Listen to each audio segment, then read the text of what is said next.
Miss Andrea Brillantes nagbakasyon sa Boracay para doon i-celebrate ang kanyang 22nd birthday kasama ang kanyang pamilya, mga kaibigan at ang kanyang boyfriend na si Sam Fernandez.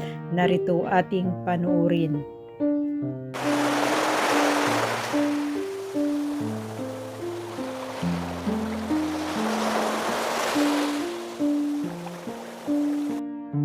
Napakaganda naman ni Miss Andrea sa kanyang fairy tale eye and face wardrobe palette. Bagay na bagay sa kanya ang kanyang attire.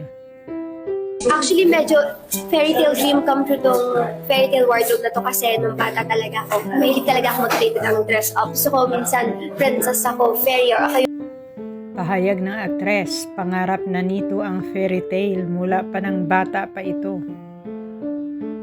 Yung napapa-feel sa akin ng bawat parang character na ginawa ko ngayon, parang gano'n naman talaga ang wardrobe, diba? Kaya guys, kuha na kayo ng fairy tale wardrobe tapos magbihis-bihis na tayo dito. At favorite pala ni Miss Andrea ang maging Disney princess.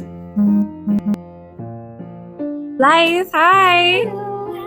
Out of all of them, is this your favorite look? Hindi naman sa favorite. Ito lang kasi pinaka-true form ko. Charot, yes. Actually, this is my favorite kasi talaga, who doesn't want. Dagdag pa ng aktres, super happy ito sa kanyang fairy tale wardrobe. Doesn't want to be a princess. Day and night, nagtatrabaho ako.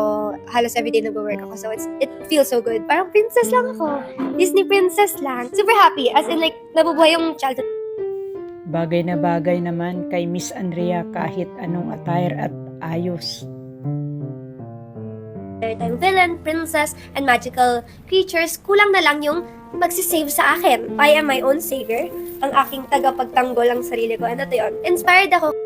Kayang-kaya naman gawin ni Miss Andrea ang kanyang lahat na gusto. Ako kay Joan of Arc, pero ginawa ko siyang mas Lucky Beauty version. Yan, kaya meron akong wing eyeliner.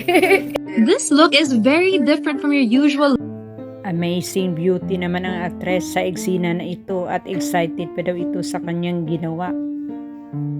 looks. How do you feel about that? Actually, I'm very excited kasi first time ng Lucky Beauty, yung parang ganito na kontrabida or villain na look. Ibig sabihin, nagmamature. Sabi pa ni Miss Andrea, ibig sabihin daw nagmamature na ang kanyang Lucky Beauty. Or villain na look. Ibig sabihin, nagmamature na si Lucky Beauty. I'm excited for Lucky Beauty. Sana magustuhan ng mga customers natin yung ganitong look. Ngayon lang ako nagkaroon ng mga dark colors talaga. Sana magustuhan nila. Napakabait na bata si Miss Andrea, in and out at masayahin pa ito.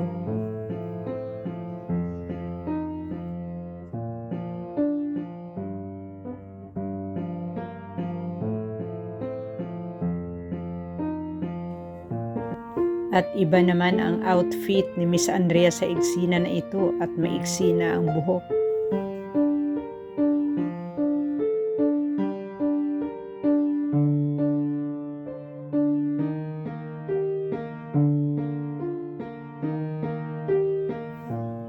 Very smart at talented talaga itong si Miss Andrea.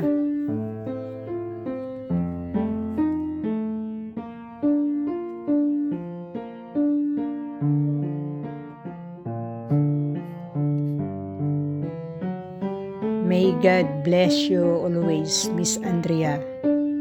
And thank you for watching, everyone.